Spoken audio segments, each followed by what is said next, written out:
In 1867, American Consul in Amoy, Charles LeGendre, came to Taiwan to negotiate with the Longkiaw tribes regarding the issue of the slain American sailors. The Rover Incident occurred just beyond Qing Imperial jurisdiction, and LeGendre found himself in a complex world of frontier violence and inter-ethnic connections at the border of Qing Empire and Longkiaw.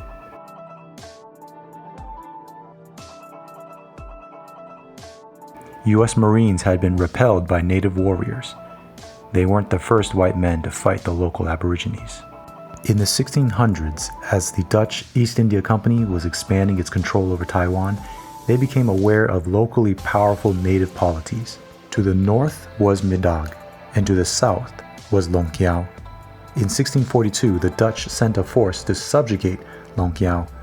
They were later defeated by Zheng Cengkong, the Goxinya, and his kingdom later surrendered to the Qing Empire.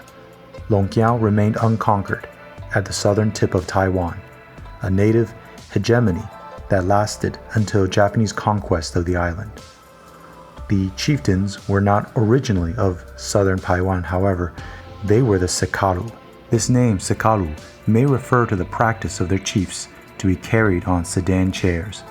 They were once invaders, Pinuyumayan warriors from the northeast who, supposedly with superior martial prowess and witchcraft, conquered the southern Paiwan or Parilarilao.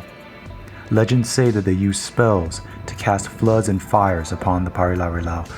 Perhaps their invasion coincided with natural disasters, which helped their conquest. Today's Manzhou Township was once called Wangzul, meaning stench, due to the sheer number of dead bodies left after a legendary battle. Although the Seqalu began to assimilate, they maintained both governing power and a distinct identity. Of the 18 tribes of Longkiaw, 14 were southern Paiwan and 4 communities were Seqalu, led by 4 Seqalu chiefs. The paramount chief of the Garuljigulj Clan, at this time a man named Tokitok, was of Cilasoaq and ruled the largest number of tribes and clans. A secondary chief of the Mavaliw Clan of Tjuavalji would be nearby and very close in power and territory.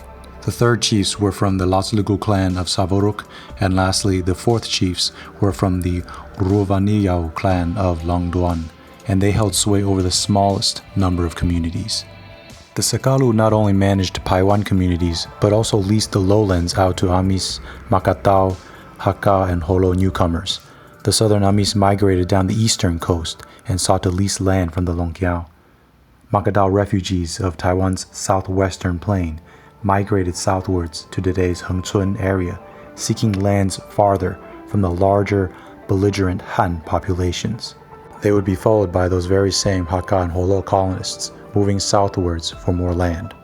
LeGendre estimated that the region had about 3,000 indigenous people, Paiwan, Seqalu, etc., 4,000 to 5,000 Hakka and Holo, and about 7,000 Pingpu peoples, whom he calls bicultural or mixed race.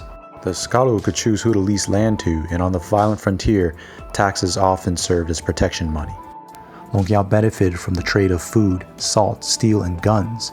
Some of the Paiwan were also learning Han farming methods. The web of connections, alliances, and intermarriages kept some semblance of order. Ultimately, Seqalu rule was reinforced with arms, and their unity allowed them to mobilize larger numbers of warriors. For long, the Qing Empire had reluctantly administered this savage frontier of Taiwan, occasionally quelling rebellions and attempting to enforce a frontier boundary between Sinicized lowlands and indigenous highlands. However, now they had no choice but to intervene. Taiwan was increasingly pulled into the forces of global commerce. The seas around his realm were treacherous and saw many shipwrecks. Sailors often fought with indigenous warriors. One estimate has that between 1850 and 1869, 150 non-Chinese ships were lost around Taiwan and over 30 were plundered or burned. Europeans and Americans were increasingly able to coerce the Qing. American Consul LeGendre gained audience with the Governor-General of Fujian and Zhejiang and was allowed to accompany a military excursion to Longkiaw. Commander Liu Mingdeng would lead 500 men into the Seqalu lands. They would find it a difficult march southwards. Even on the plains, the Qing dynasty could not maintain Holo loyalty, and Hakka operated autonomously. While some level of imperial outreach had been established with certain indigenous tribes, no agreements had yet been made with the 18 tribes of Longkiaw. They were considered raw savages. There was no formal diplomatic protocol between the Qing dynasty and the Seqalu. As they passed Hong Kong, known for its firewood exports, they entered a land where even farmers had to work heavily armed, with bows and arrows, spears, and matchlocks. Frontier warfare was common here. As Liu Mingdeng's small army made its way into the western edge of Longkiaw, LeGendre ran a parallel operation, establishing local connections. A village headman, while rarely possessing any rank or recognition in the empire, was in fact vital if you wanted to get anything done locally. During LeGendre's first foray to Taiwan, he discovered that the frontier settlements at the border of Qing and Longkiaw were very important for allowing him to establish contact with the Seqalu chief. Bolit, or Bolia, today's Baoli, was a Hakka settlement and an important local arms manufacturer. They traded weapons inland, and for the guns, the Paiwan would trade furs and other forest products to the Hakka. The Hakka often served as intermediaries between the 18 tribes and the Flatlanders. Although they had their feuds and violence, Hakka often married Paiwan women, and the Kualu chief is known to have had a Hakka wife. Nearby was Caxiang, Firewood City, today Cecheng, and it was the largest Holo settlement in the area, just outside of tribal lands. Still, it was in the shadow of the 18 tribes of Longkiaw. Xialiao was a small but vital port village. It was mixed Han and Plains Aborigine, or Pingpuzu. Luckily for LeGendre, he would find a willing collaborator there. Mia, the son of a Xiaoliao headman, would help LeGendre gain audience with Tokitok. Mia himself was a product of the frontier at the border of Daqing and Longkiaw. He was multilingual and had connections to both the Qing Empire as well as the Seqalu. It was Mia who would help LeGendre contact the chief Tokitok and set up a meeting.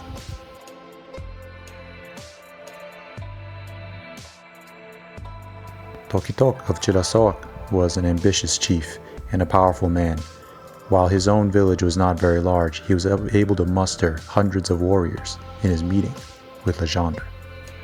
Yet with the Qing dynasty military at his doorstep, the Holo and Hakka colonists increasing in number, and Isa, the second chief from Tjuavalji, rivaling him politically, he was under quite a bit of pressure. Tokitok had to secure his own power, keep his people unified, while also keeping the armies of foreign powers at bay, and somehow negotiate a profitable result from this meeting. LeGendre, for his part, recalls that Tokitok was disdainful of the Qing and apparently admired LeGendre for approaching him without the Qing military by his side. LeGendre would go on to secure a memorandum of understanding with Tokitok and a protocol to save and spare shipwrecked sailors. LeGendre also pushed the Qing dynasty to establish a garrison and a lighthouse at the southern tip of Taiwan. However, LeGendre would find that not only did he need to make repeated visits to reinforce this agreement, but that Tokitok took this to mean only Caucasian or foreign sailors were protected. Later, the murder of shipwrecked Ryukyuan sailors by the southern Paiwan of Longkiaw would prompt an invasion by the Japanese Empire. I hope you guys enjoyed that brief introduction to the situation at the border between Qing and Longkiaw. I do apologize if I mispronounced or misspelled anything.